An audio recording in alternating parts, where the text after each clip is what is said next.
بسم اللہ الرحمن الرحیم۔ اب مجھے بھی آپ دوستوں کی خدمت کے اندر کچھ باتیں عرض کرنا ہے۔ میں نے اس وقت آپ دوستوں کے سامنے جو آیت کریمہ تلاوت کی، قرآن مجید کے 22واں پارہ سورۃ احزاب کی یہ آیت نمبر 40 ہے۔ دیگر خصوصیات کے علاوہ اس آیت مبارک کی ایک خصوصیت یہ ہے کہ اس آیت مبارکہ میں حضور علیہ السلام کے نام کا بھی ذکر ہے، حضور کے کام کا بھی ذکر ہے، حضور کے مقام کا بھی ذکر ہے۔ ما کان محمد میں حضور کے نام کا ذکر ہے، ولیکن رسول اللہ میں حضور کے کام کا ذکر ہے، اور خاتم النبیین میں حضور کے مقام کا ذکر ہے۔ آج کی مجلس میں مجھ مسکین کے لیے آپ صلی اللہ علیہ وسلم کے کام اور مقام کا بیان کرنا تو ممکن نہیں، صرف آپ صلی اللہ علیہ وسلم کے نام مبارک کے حوالے سے اپنی گفتگو کا آغاز کرتا ہوں۔ میرے بھائیوں توجہ فرمائیں، حضور سرور کائنات صلی اللہ علیہ وسلم کے بہت سارے صفاتی نام ہیں۔ آپ صلی اللہ علیہ وسلم کے دو ذاتی نام ہیں، ایک آپ کا ذاتی نام محمد ہے اور دوسرا احمد۔ قرآن مجید کی اس آیت کریمہ میں اور دوسری آیت ما کان محمد الرسول اللہ والذین معہ، اس آیت میں میرے رب کی شان دیکھیں۔ اس آیت میں حضور کے نام کا ذکر، آپ کے کام اور مقام کا ذکر، اس آیت مبارکہ میں حضور کی ذات کا بھی ذکر ہے، حضور کی بات کا بھی ذکر ہے، حضور کی جماعت کا بھی ذکر ہے۔ خیر، ان آیات مبارکہ میں حضور علیہ السلام کے ذاتی اسم گرامی لفظ محمد کے تذکرہ ہے، اور سورۃ صف میں حضرت سیدنا مسیح علیہ السلام کی زبانی جو اعلان ہوا، مبشرم برسول یاتی من بعدی اسمہ احمد، اس کو دیکھیں تو وہاں پر حضور علیہ السلام کے دوسرے ذاتی نام اسم گرامی احمد کا ذکر ہے۔ میرے بھائیوں، زمین پہ حضور علیہ السلام کے اسم گرامی محمد کے تذکرے ہیں، آسمانوں پہ زیادہ احمد کے تذکرے ہیں۔ اللہ کی کروڑ رحمتیں حضرات مفسرین پر، انہوں نے اس کی خوبصورت توجیہ یہ کی کہ اللہ نے آسمانوں کو رونق بخشی حضور کے نام احمد کے ساتھ، زمینوں کو رونق بخشی حضور کے نام محمد کے ساتھ۔ میرے بھائیوں، قرآن مجید میں حضور سرور کائنات اور آپ کے صحابہ کرام کے بارے میں فرمایا گیا، ذالک مثلہم فی التوراۃ ومثلہم فی الانجیل۔ اسی طرح دوسری جگہ فرمایا گیا کہ مکتوب عندہم فی التوراۃ والانجیل۔ برادران، تیسری آیت کے اندر ہے کہ یعرفونہ کما یعرفون ابناءہم، کہ وہ لوگ محمد عربی کو اس طرح پہچانتے تھے مسیحی اور یہودی کرم فرما رحمت عالم کو اپنی کتابوں کی بنیاد پر اس طرح پہچانتے تھے جس طرح کوئی اپنے بیٹے کو پہچانتا ہے۔ 1 کروڑ کا اجتماع ہو، 1 عمر کے بچے ہوں، ان میں کسی کے بیٹے کو کھڑا کر دو، جو ہی باپ کی نظر پڑے گی 1 کروڑ آدمی اس میں 1 سیکنڈ لگائے بغیر اپنے بیٹے کے سر پہ ہاتھ رکھ دے گا کہ یہ میرا بیٹا ہے۔ میرے بھائیوں، میں آپ حضرات سے درخواست کرتا ہوں آج کی مجلس میں توجہ کریں اس امر پر۔ قرآن مجید کا یہ کہنا کہ رحمت عالم اور آپ کے صحابہ کرام کے تذکرے آپ کے اسماء گرامی کے ساتھ پہلی آسمانی کتابوں میں موجود تھے، من وجہ اس بات کا میرے موضوع کے ساتھ تعلق ہے، اور من وجہ یہ بالکل جدا مضمون ہے، بالکل جدا مضمون ہے۔ میں اپنی بات کو آگے چلانے کے لیے ایک بات عرض کیے دیتا ہوں۔ حضور سرور کائنات صلی اللہ علیہ وسلم کا سفر ہوا،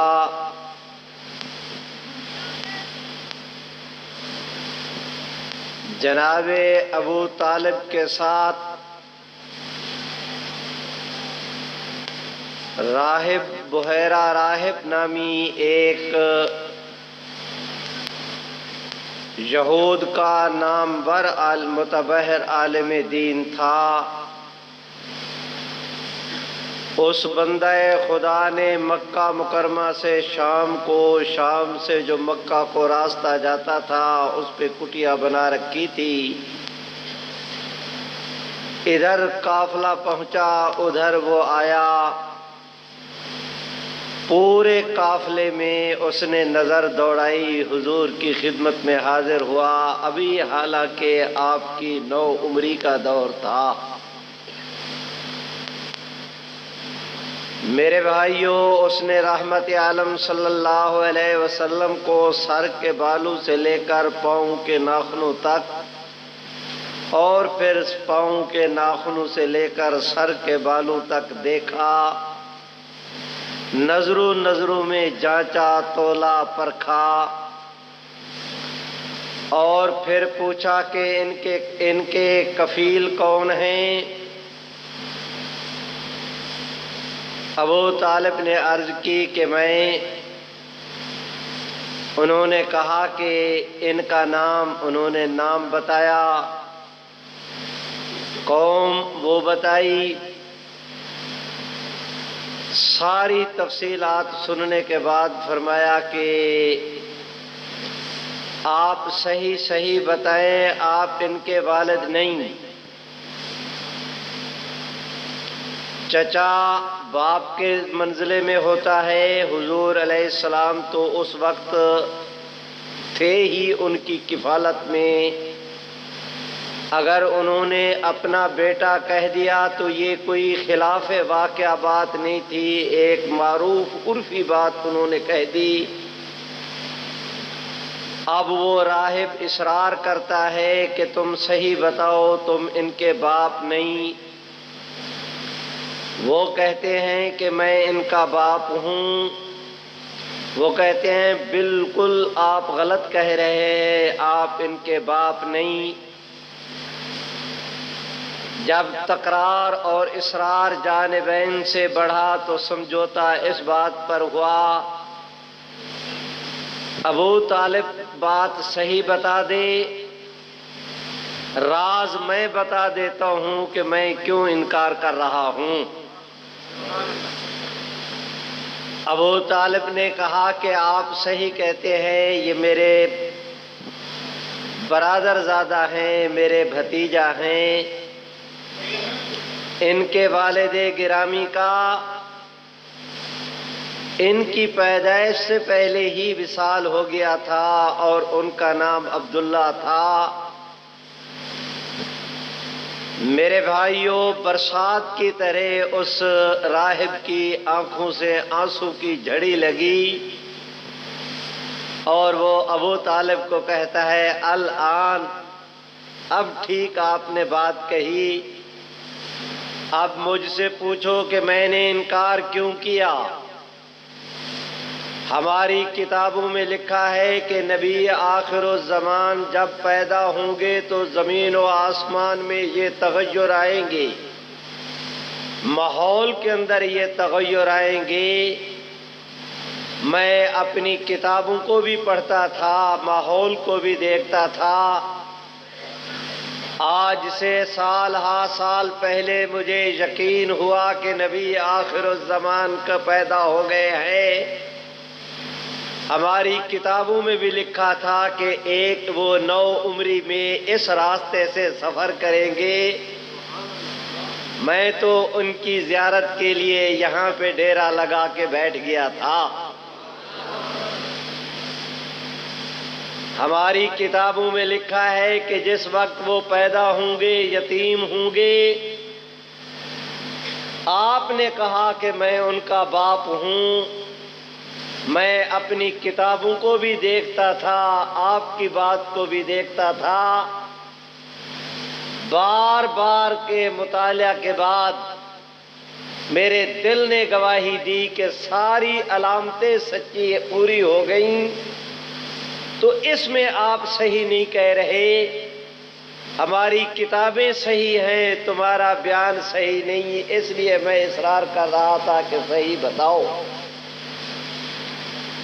میرے بھائیوں، اس زمین میں ایک اور واقعہ بھی ہوا۔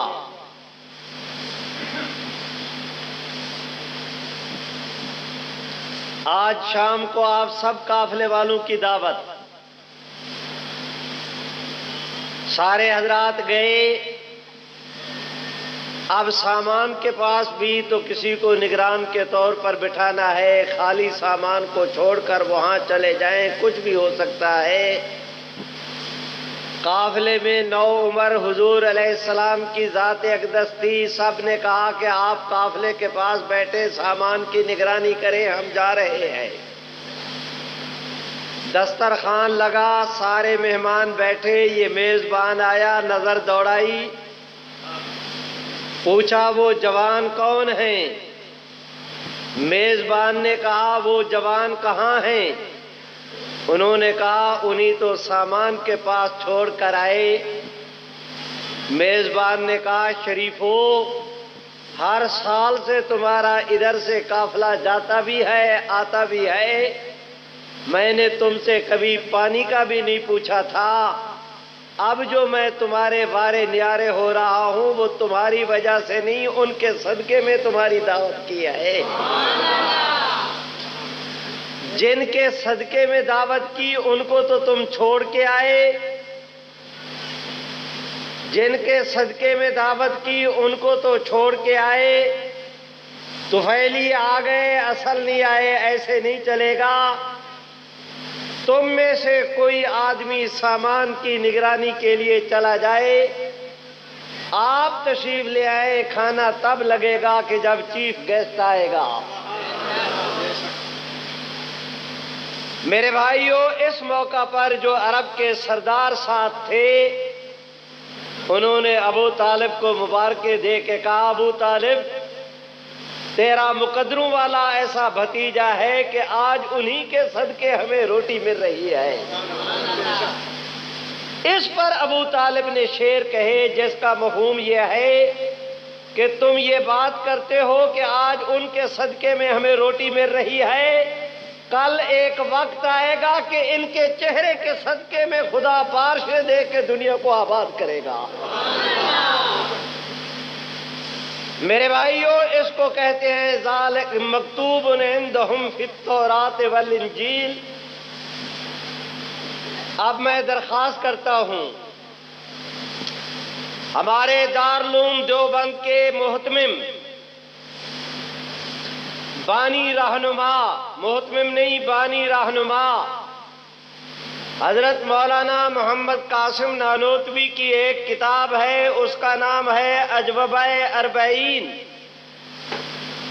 اس میں حضرت فرماتے ہیں کہ حضور علیہ السلام کے دعوی نبوت سے پہلے بالکل قریب میں سیدنا صدیق اکبر نے سفر کیا، راستے میں ایک خواب دیکھا، یہودیوں کے عالم دین کے پاس گئے، جا کر اسی شام کے سفر میں ان سے پوچھا کہ میں نے یہ خواب دیکھا،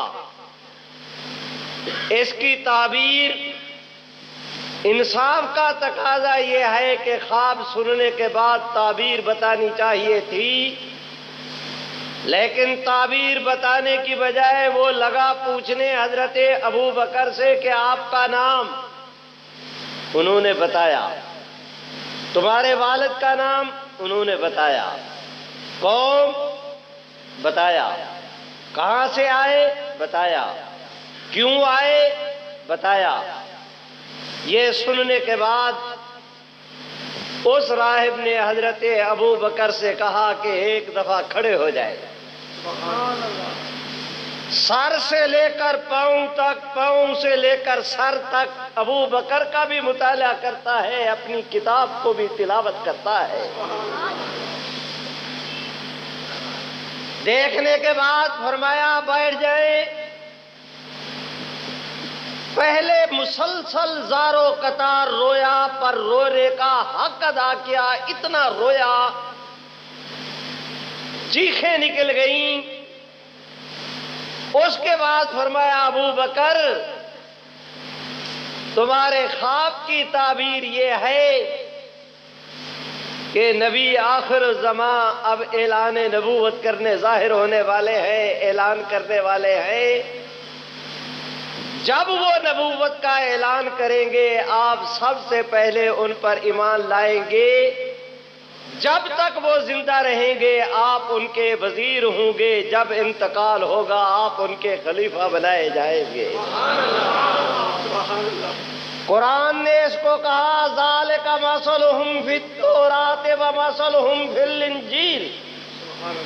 برادران میں درخواست کرتا ہوں، آج سیدنا عمر نے مسند خلافت سنبھالی،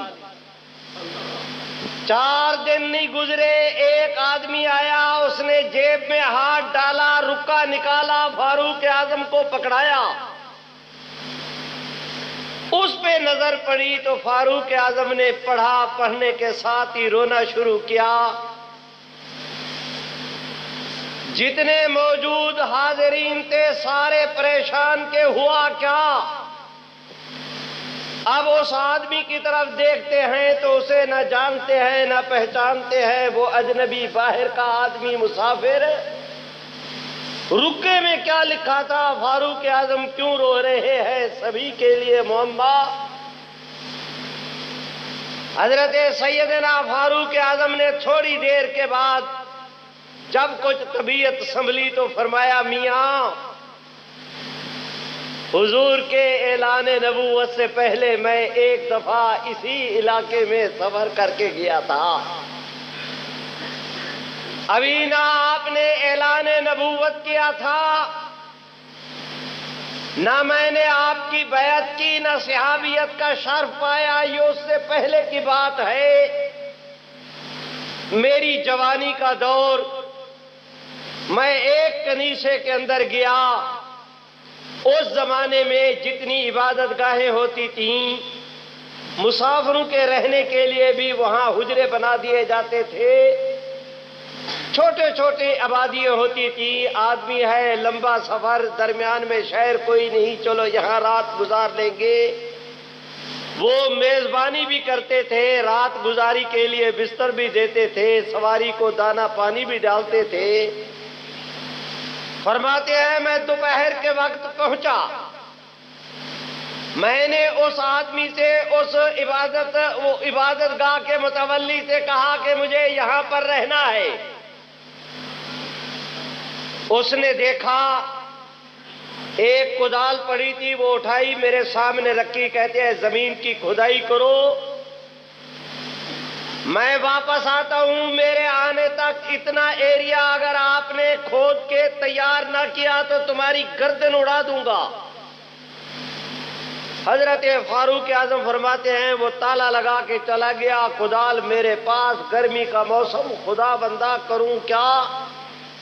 جانا چاہوں راستہ کوئی نہیں، دوڑنا چاہوں سبیل کوئی نہیں، احتجاج کرنا چاہوں میرا واقف کوئی نہیں۔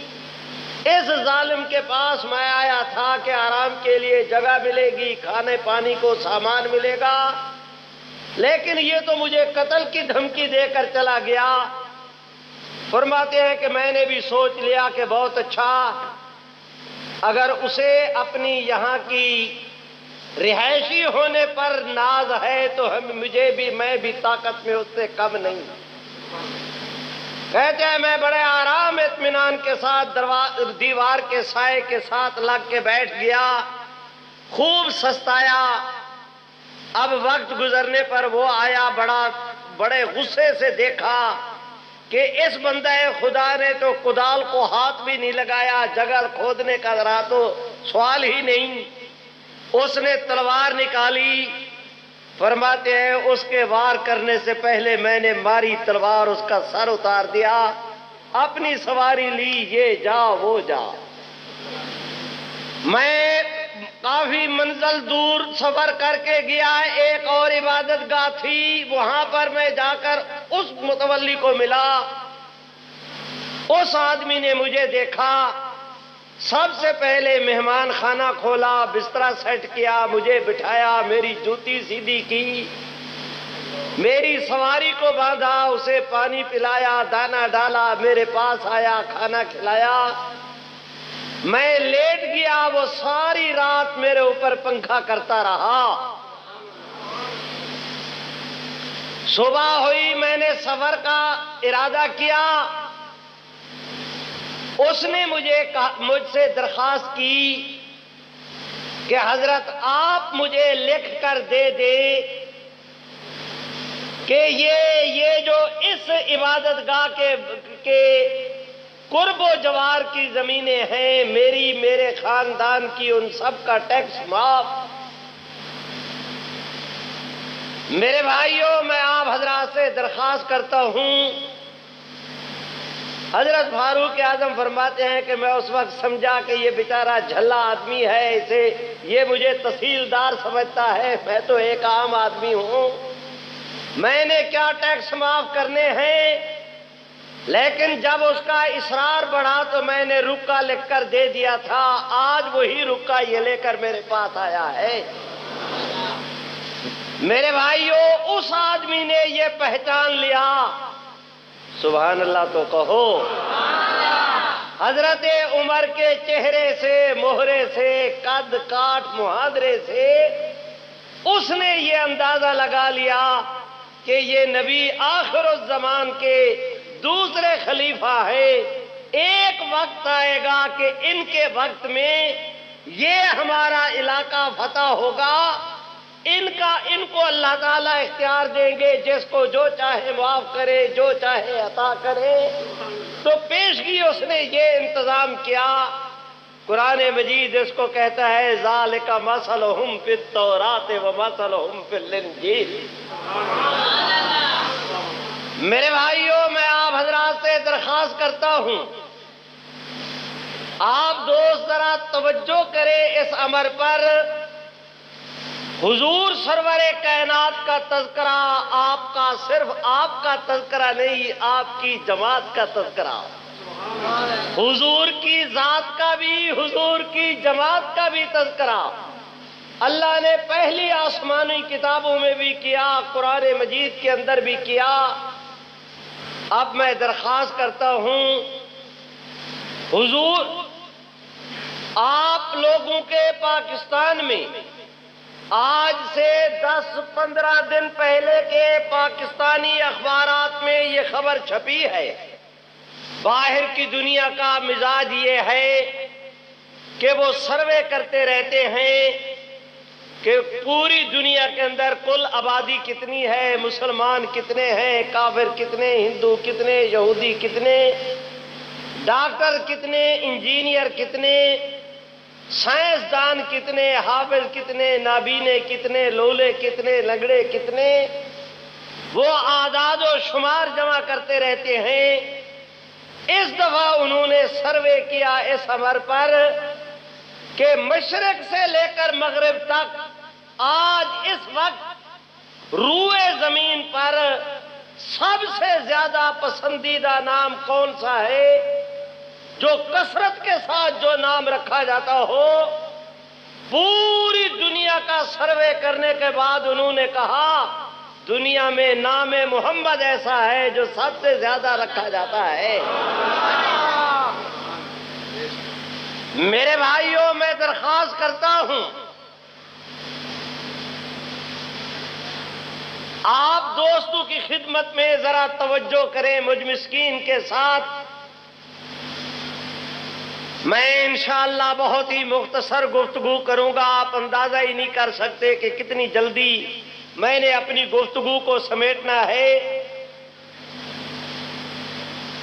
آدمی 10 مسئلے بیان کرے واپس جائیں، ایک بھی یاد نہ ہو تو اس کی بجائے اچھا ہے کہ آدمی ایک آدھ مسئلہ بیان کرے، لیکن اس تفصیل کے ساتھ کہ جب آپ جائیں، میں یہ تو نہیں کہتا کہ میں آپ دوستوں کے لیے سمندر سے موتی نکالوں گا، آپ کے لیے آسمانوں سے ستارے توڑ لاؤں گا، لیکن اتنی بات ضرور عرض کرتا ہوں کہ اگر آپ نے مجھ مسکین کی باتوں کی طرف توجہ رکھی تو جانے کے بعد میری باتیں اس حیثیت سے آپ کو 80% باتیں ایسی یاد رہیں گی کہ بھلانا بھی چاہو گے تو انشاءاللہ نہیں بھولیں گی۔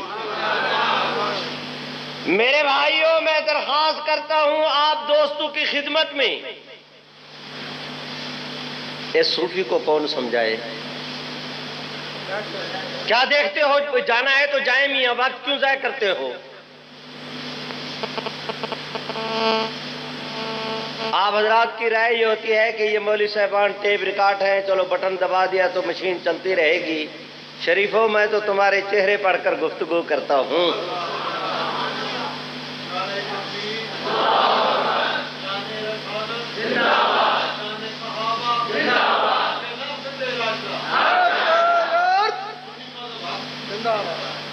میرے بھائیوں، ذرا توجہ کریں،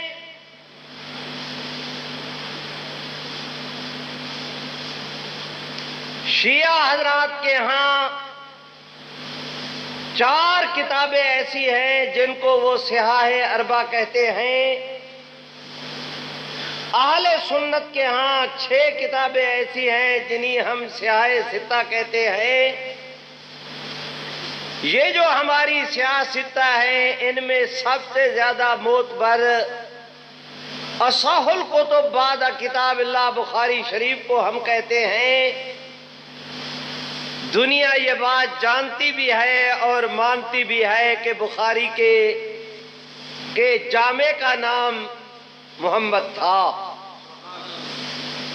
آپ حضرات یہ بات جانتے بھی ہیں اور مانتے بھی ہیں کہ فقہ کے 4 امام، بہت سارے امام ہیں لیکن ان میں 4 بہت زیادہ مشہور، حضرت امام ابو حنیفہ، حضرت امام شافعی، امام مالک، حضرت امام احمد ابن حنبل۔ ان میں سب سے جنہیں امام اعظم کا خطاب ملا وہ حضرت امام ابو حنیفہ ہیں۔